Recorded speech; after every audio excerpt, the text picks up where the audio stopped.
Bonjour et bienvenue sur Figaro Live pour notre premier rendez-vous avec le voyage que j'aurai le plaisir de vous présenter chaque mois en compagnie de Jean-Bernard Carrier, grand voyageur et auteur de nombreux guides chez Lonely Planet. Jean-Bernard, bonjour. Bonjour Bénédicte.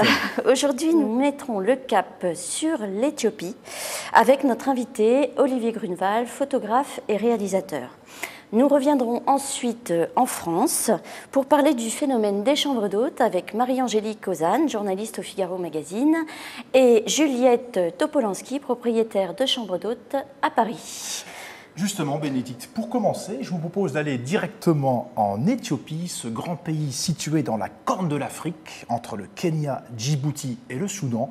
Nous allons plus particulièrement nous intéresser à deux régions d'Éthiopie, celle du Danakil et celle du Tigré, deux régions restées longtemps isolées. Jean-Bernard, pour l'amateur d'histoire comme pour le naturaliste, l'Éthiopie est un formidable terrain de jeu qui convoque tout un imaginaire où se mêlent les légendes de la reine de Saba, du roi Salomon. L'Église orthodoxe affirme même que l'arche d'alliance contenant les tables de la loi y serait conservée bien à l'abri dans la cathédrale Sainte-Catherine de Sion à Aksum, au nord du pays. Justement, Bénédicte, c'est d'ailleurs dans le nord-est de l'Éthiopie que nous allons voyager en images avec Olivier dans la région du Dalol, une région spectaculaire à moins 120 mètres en dessous du niveau de la mer. Olivier, vous connaissez cette région comme votre poche. Expliquez-nous un petit peu le décor auquel on peut s'y attendre. Dalol, c'est un endroit unique sur Terre. C'est peut-être une occasion unique de vivre une sorte de voyage extraterrestre. C'est-à-dire qu'on est dans un endroit, une espèce d'immense plaine de sel, dont sort un dôme qui fait 5 km, qui mesure 5 km sur 3, et qui est un endroit quasi surréaliste. C'est un endroit qui a été connu jusqu'en dans les années 60-70, qui a pratiquement disparu des cartes. Et j'ai participé à une mission en 2000 qui a permis de redécouvrir ce site. Et c'est un endroit juste fascinant. Justement, on voit les images, on a l'impression qu'on est sur la Lune, là, pas sur les terres. Qu'est-ce qui se passe? Pourquoi on a ce type de couleur déjà? Alors en fait, on est dans la dépression d'Anakil, une des branches du rift africain. On est dans un endroit où il y a eu des incursions de la mer Rouge assez fréquentes. Donc une épaisseur de sel qui mesure environ 2000 mètres, avec une poche de magma sous cette croûte de sel. Et en fait, l'eau qui percole depuis les hauts plateaux ou qui s'infiltre depuis la mer Rouge est réchauffée par cette poche de magma et remonte chargée en éléments minéraux et dépose cet arc-en-ciel minéral. Alors justement, on a une question d'internaute qui nous demande c'est quoi ces couleurs? Comment ces couleurs sont-elles formées? Elles sont vraiment, on croirait un tableau à la palette d'un peintre. Comment on en arrive là sur le plan géologique, sur le plan géographique? Il y a l'interaction entre l'eau, les fluides volcaniques, donc cette poche de magma qui est à 2000 mètres de profondeur, et le sel. Et en fait, l'eau qui remonte se charge en soufre, se charge en fer, se charge en sel, et en arrivant à la surface, en fait, ça va être des phénomènes. L'eau, elle sort quasiment transparente, elle dépose du sel, et en fait, les différents composés minéraux vont s'oxyder au contact de l'air. Il faut imaginer qu'on est dans une région où il fait très très chaud, donc l'eau s'évapore très vite. Et c'est un endroit, on est vraiment dans un endroit où la Terre vit. C'est-à-dire que d'un jour à l'autre, des sources vont s'activer, d'autres sources vont se désactiver, et on va avoir cette palette de couleurs qui est extraordinaire. Et est-ce que le touriste lambda peut s'approcher de ce site du Dalol qui est à la fois très impressionnant, mais qui est aussi, malgré tout, assez dangereux peut-être, j'imagine? C'est une région qui était complètement fermée jusqu'en dans les années 2000. Et en fait, dans les années 2000, il y a eu ces premières missions qui sont venues étudier le site, au départ des missions géologiques, et qui ont révélé la beauté de ce site. La région, qui était un petit peu instable au niveau sécurité, a fini par se sécuriser à la fois pour le tourisme. En même temps, il y a des projets d'exploitation de potasse, donc il y a toute une présence militaire pour permettre le démarrage de cette exploitation. Olivier, justement, on a de très très belles photos aériennes de ce site-là. C'est vraiment très alléchant, on a vraiment envie d'y aller. Est-ce que justement, pour les touristes, on peut s'approcher aussi près de ce qu'on voit, à l'image? Il faut imaginer que la région était quasi fermée en 2000, mais elle a commencé à s'ouvrir et une route a été construite. Maintenant, depuis la ville de Mekele où on arrive en avion, il faut 3h30 de route au lieu d'1 jour et demi de piste très mauvaise. Maintenant, on peut y aller. Et c'est d'ailleurs devenu une des régions, peut-être même la région la plus touristique d'Éthiopie. D'accord. Donc on peut s'approcher de ces paysages-là avec un guide. J'imagine que c'est quand même un petit peu dangereux, on ne peut pas mettre les pieds n'importe où. Un guide peut vous emmener jusqu'où? À quelle proximité, quel degré de proximité de ce site absolument extraordinaire? On arrive devant les mares d'eau. Alors évidemment, on est obligé d'être avec un guide. De toute façon, on vient avec un véhicule, avec un guide. On est sous protection militaire. Parce qu'on est à la frontière de l'Érythrée, donc il y a tout système de protection militaire qui est organisé pour le tourisme, mais on peut aller voir ces paysages, et je dirais n'importe qui peut y aller. Olivier, j'ai une question d'internaute justement. Est-ce que c'est habité? On a vu des caravanes de sel. Qui sont les populations qui vivent sur place? Y en a-t-il d'ailleurs? On est dans la zone Afar, où vivent les Afars, donc. Une grande partie de la culture afar a vécu sur l'exploitation du sel, mais c'est une exploitation multimillénaire. Il faut imaginer que des plaques de sel taillées à côté de Dalol ont été retrouvées à Khartoum, ont été retrouvées dans les sables du Soudan. Donc c'est vraiment une histoire multimillénaire de l'exploitation du sel. Olivier, la route de ces caravanes de sel, c'est quoi exactement? Elles partaient de où et elles allaient vers où? En fait, ce ne sont pas des longues caravanes, elles vont depuis la région de Dalol, elle remonte sur les hauts plateaux pour vendre le sel. Et ce système de caravane, au total, fait vivre pratiquement 100 000 personnes. Incroyable. Olivier, autre objet de fascination, toujours dans ce fabuleux désert de Danakil, l'Erta Ale, un volcan bouclier qui a la particularité d'abriter un lac de lave en constant bouillonnement. Vous êtes un spécialiste de la photo de volcans. Hein. Depuis 20 ans, vous sillonnez la planète pour photographier des volcans. Mais je crois que le volcan Erta Ale a une petite place particulière dans votre cœur. Expliquez-nous pourquoi. Alors, il a une place particulière parce que la première année où j'y suis allé en 2000, on est parti, c'était très très compliqué. La région était vraiment difficile. Les Afars étaient persuadés qu'on voulait aller à l'Erta Ale, non pas pour le volcan, parce qu'ils en ont peur. Ils étaient persuadés qu'on allait chercher de l'or, on allait chercher une richesse. Et on leur a dit, mais votre or, c'est ça, c'est ce volcan. Et c'est devenu un site très pratiqué au niveau du tourisme. C'est un des rares endroits où on peut s'approcher d'un lac de lave. Et c'est aussi une région que j'ai un peu l'impression d'avoir vu vivre. C'est-à-dire qu'en 2000, le lac de lave était au fond d'un puits de 80 mètres. On descendait avec des cordes pour s'approcher du lac de lave. À l'époque, il y avait un côté grande aventure. Et on a vu le lac d'année en année remonter jusqu'à être affleurant. Jusqu'au 18 janvier dernier, le lac de lave, on pouvait s'en approcher à 1,50 m. Alors, je rappelle que les internautes peuvent intervenir et poser des questions sur le fil Facebook. Nous sommes en Éthiopie, nous parlons du volcan Erta Ale, donc les internautes sont les bienvenus pour des questions sur cette destination en particulier. Continuez Olivier par rapport à ce fameux Erta Ale qui nous fascine tous, les images sont absolument extraordinaires. Et donc j'étais sur place le 19 janvier et on a vu les puits qui étaient occupés par le puits dans lequel il y avait le lac de lave commencer à s'effondrer. D'autres effondrements se sont commencé à démarrer sur un autre puits qui avait été occupé plus anciennement par un lac de lave.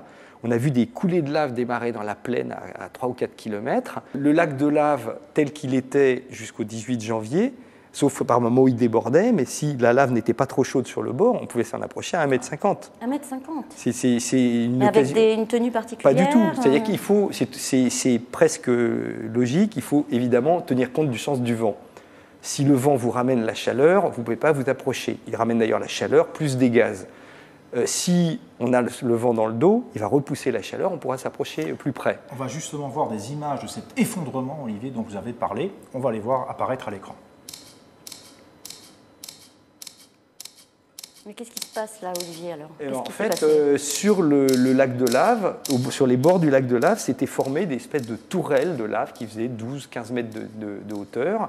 Et là, c'est le puits nord du volcan Ertale, ce qu'on appelle une caldeira, qui a commencé à s'effondrer. En 2 heures, on a vu se former un puits de 150 mètres de longueur, 30 mètres de large, plus de 30 mètres de profondeur. Phénoménal. Et vous étiez là? Et on était là. Donc c'était à voir, c'était fascinant. Alors, à ce moment-là, la première réaction que j'ai eue, puisque ce type de phénomène de vidange de lacs de lave se sont déjà produits sur d'autres volcans, je me suis dit, le lac de lave va mettre 20 ans à remonter. Eh bien, pas du tout. Il a commencé à remonter très très vite. Il y a toujours, depuis le 20 janvier, une éruption dans la plaine au pied du lac de lave. Le lac de lave de l'Ertale est en train de remonter. Et il y a même un deuxième lac de lave qui fait 180 mètres sur 75 de large. Et aussi incroyable que cela puisse paraître, ce spectacle de la nature absolument prodigieux, c'est un site touristique, c'est pas de l'exploration. On peut, rappelez-le Olivier, Bien parce sûr, qu'on a du mal à y croire quand on voit ces images, on peut vraiment assister à ce type de spectacle. Tout à fait. Et c'est des lacs de lave, il y en a actuellement entre 7 et 9 sur la planète. Mais en général, ils sont dans des endroits très très compliqués à atteindre. Et puis surtout, si le lac de lave de l'Ertale continue à remonter et qu'on se retrouve de nouveau dans la configuration qu'il y avait dans les dernières années, s'approcher d'un lac de lave à 1,50 m ou 2 mètres, c'est une expérience unique. Est-ce qu'il faut être en bonne condition physique? Alors, pour aller à Dalol, je dirais pas spécialement. On a juste à monter un dôme qui fait 200 mètres de hauteur. Il fait chaud, donc il faut imaginer, les dernières missions où je suis parti, on passait beaucoup de temps sur le site.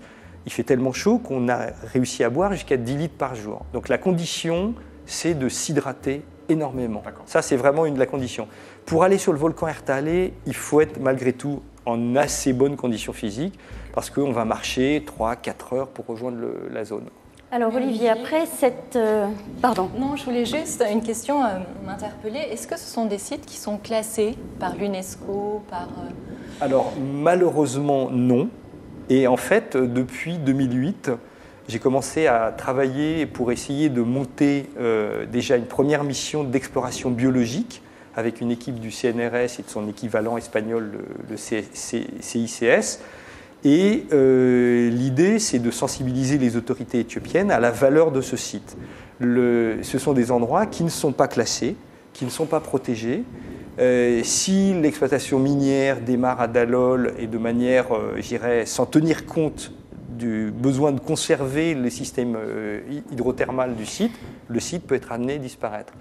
Alors, après cette immersion dans les entrailles de la Terre, Olivier, nous allons nous diriger un peu plus au nord et un peu plus à l'ouest pour nous intéresser aux églises rupestres de la région du Tigré, toujours en Éthiopie.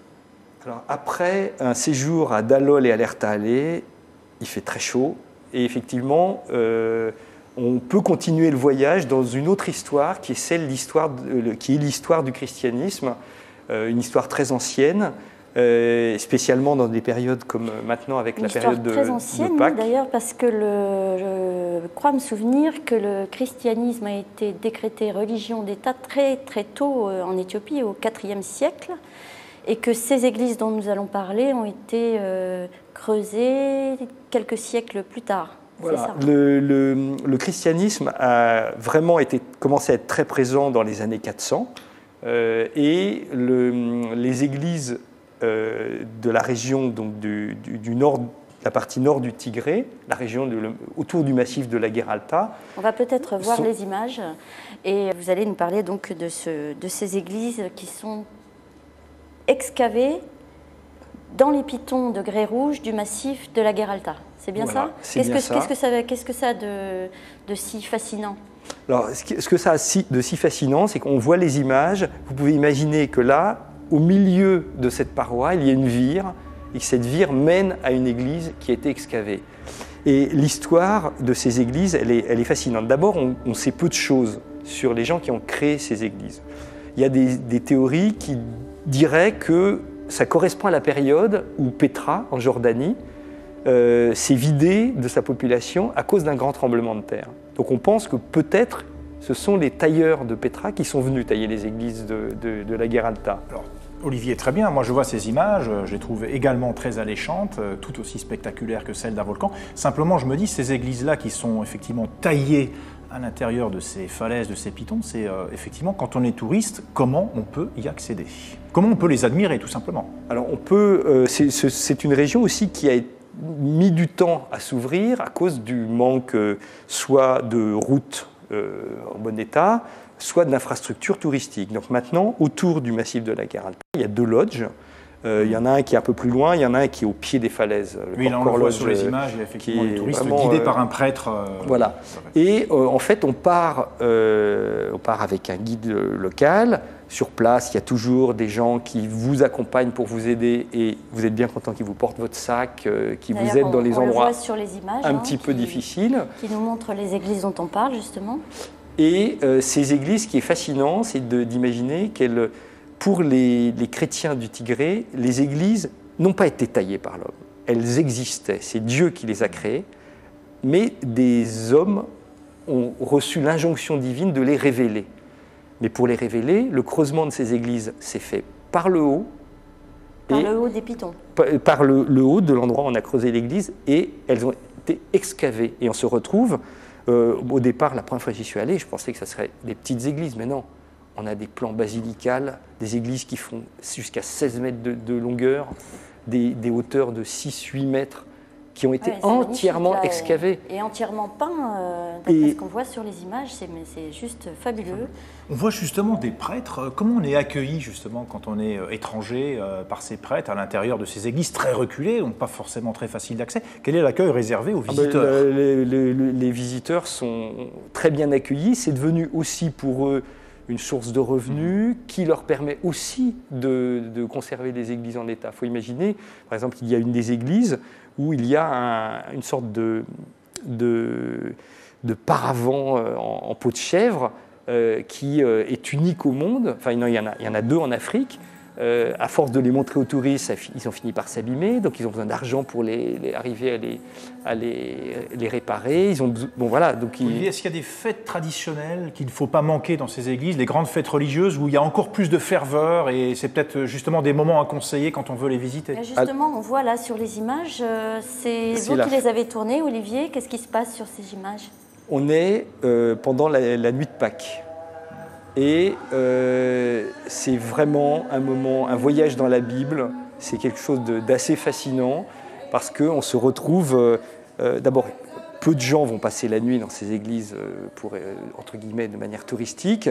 Et c'est vraiment, on est plongé dans 2000 ans d'histoire du christianisme. Olivier, sur un plan très pratique justement, quels sont les grands théos qui proposent cette destination? Théo, voyagiste. Voyagiste. Voilà. Alors, merci Bénédicte. Pour je dirais, la découverte à la fois du Dalol et des églises, le théo voyagiste géodécouverte basé à Genève a une telle connaissance de l'Éthiopie, parce que ça fait 40 ans, le fondateur de Géodécouverte voyage en Éthiopie depuis 40 ans, il a accompagné les missions d'Haroun Tazieff, il a participé vraiment à l'exploration de la zone Afar, c'est presque un théologien dans sa connaissance du monde chrétien, et donc par Géodécouverte, moi je suis sûr que c'est un moyen de découverte qui est vraiment très très fort. Olivier, j'ai une question d'internaute qui concerne bien sûr le prix. Est-ce que c'est une destination abordable? Combien ça coûte? C'est quoi le budget qu'il faut un petit peu prévoir pour cette destination? Alors le budget, enfin, alors après, c'est une question un petit peu ambiguë parce que le problème du tourisme, c'est que souvent, les gens vont vouloir partir en une semaine, voir Dalol, l'Erta et les églises. Donc après, évidemment, moi, j'essaye de conseiller de faire un voyage où on prend plus de temps.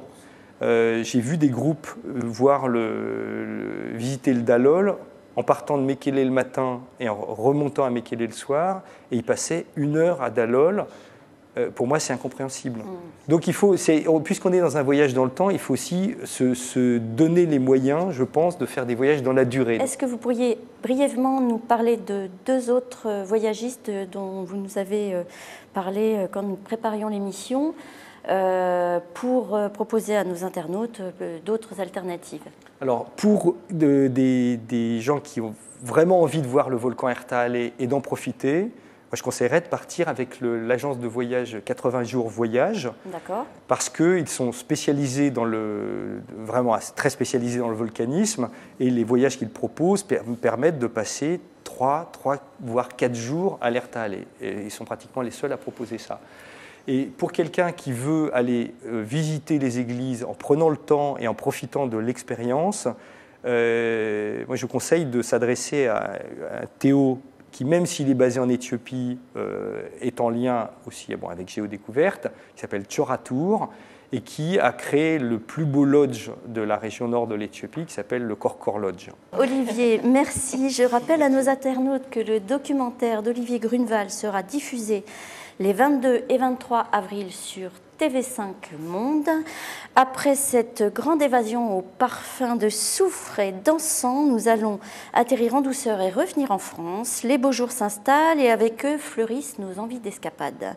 C'est le moment qu'a choisi Le Figaro Magazine pour publier son guide des chambres d'hôtes en France. Alors Marie-Angélique, vous travaillez donc pour Le Figaro Magazine et vous participez à cette grande aventure des chambres d'hôtes depuis la première édition du guide en 2009. Est-ce que vous pourriez nous parler de ce guide? Comment est-il fait et qu'est-ce qu'il contiendra cette année? Alors, ce guide présente les 200 ou 150 chambres d'hôtes cette année préférées des journalistes du Figaro Magazine. Donc, nous sommes une petite dizaine à parcourir la France, parce que ce guide, je tiens à le dire, n'est pas fait sur dossier de presse. D'accord. On se déplace.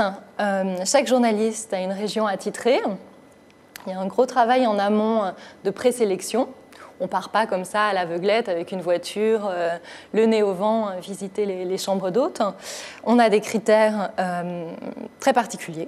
Alors, déjà, un bel environnement. Donc on fait vraiment attention à l'environnement géographique, naturel.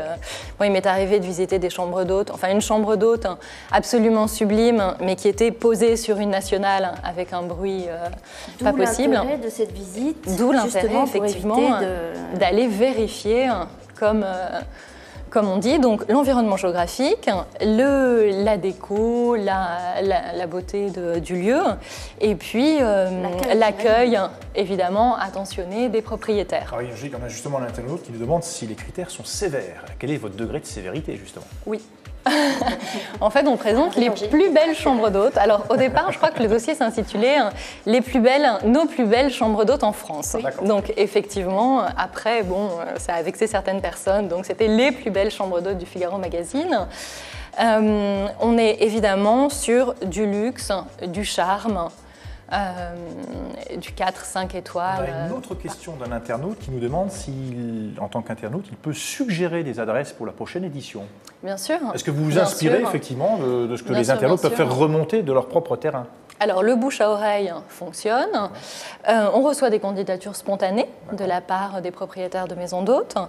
Il y a des suggestions, effectivement, d'amis, d'internautes, de recommandations. J'ai une autre question d'internaute qui nous demande si les chambres d'hôtes qui sont sélectionnées et retenues dans ce guide, est-ce qu'elles touchent de l'argent? Est-ce qu'il y a une rétribution? Est-ce qu'il y a un intérêt, finalement? Absolument pas. C'est un travail journalistique. Ce n'est pas de la pub. En toute indépendance. Exactement.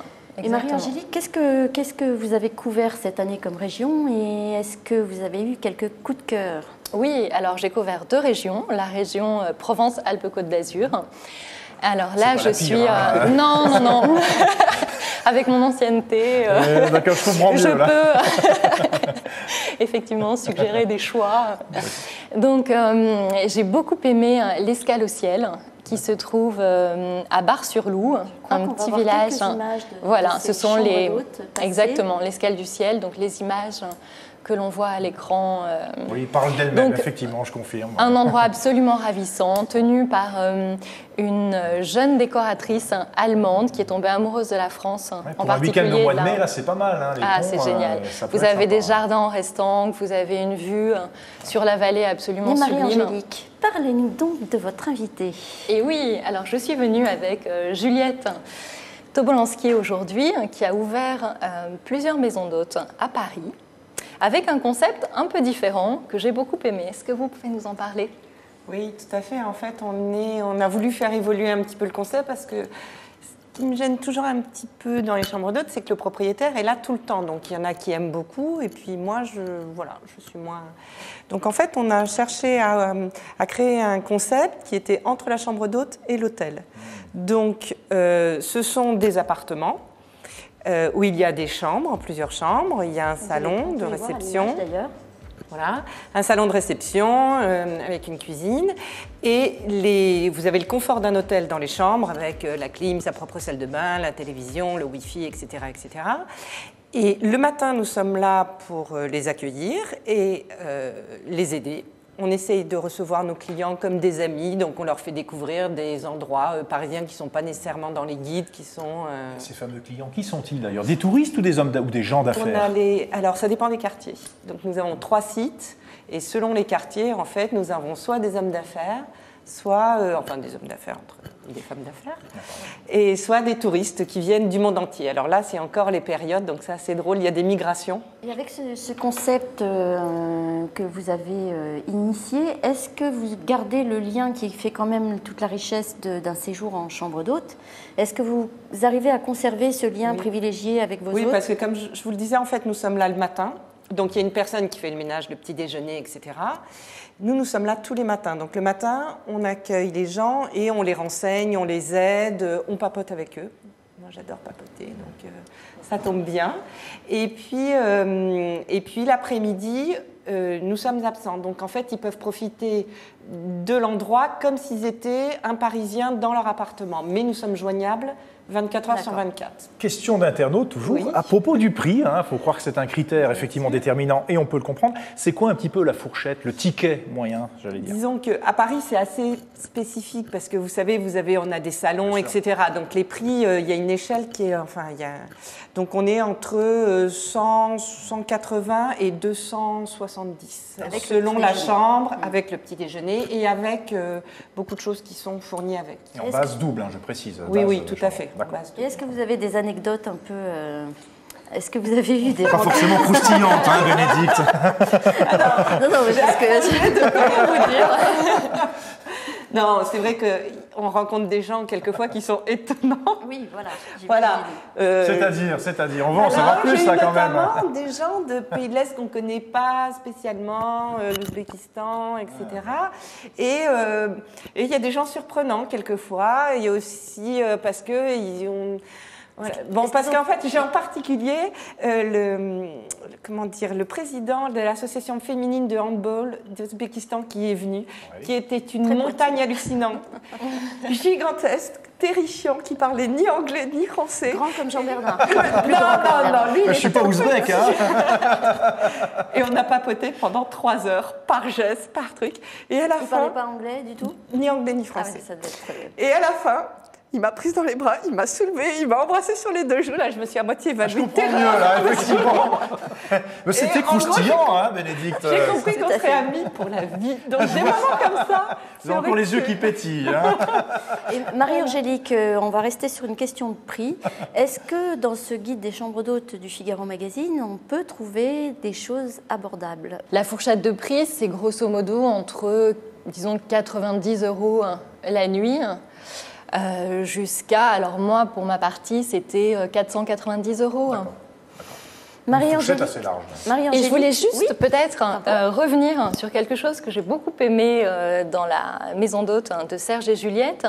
C'est une application qu'ils ont créée pour les clients, pour smartphone, avec leurs adresses préférées C'est ça, les Oui, restaurants, il y a les liens sur parce que Mais les ça, c'est liens tout à pour fait les- nouveau pour une chambre d'hôte, non? C'est la première fois, effectivement. Il y a les liens que je sur découvrais. tous les musées. On a tout ce qui est pratique, c'est-à-dire les pharmacies, les taxis, les machins, tout ce que vous pouvez trouver autour de l'endroit où on est, plus nos balades, nos restos préférés, nos vos coups de cœur shopping, parisiens, finalement. tout ce qu'on aime. Donc Ah, on a vous fait avez, des parcours de Vous avez promenade. poussé très loin le concept Le conseil. de conseil, Ouais. exactement. Merci à tous. Ce rendez-vous avec le voyage se termine. Merci à tous et au revoir et à bientôt.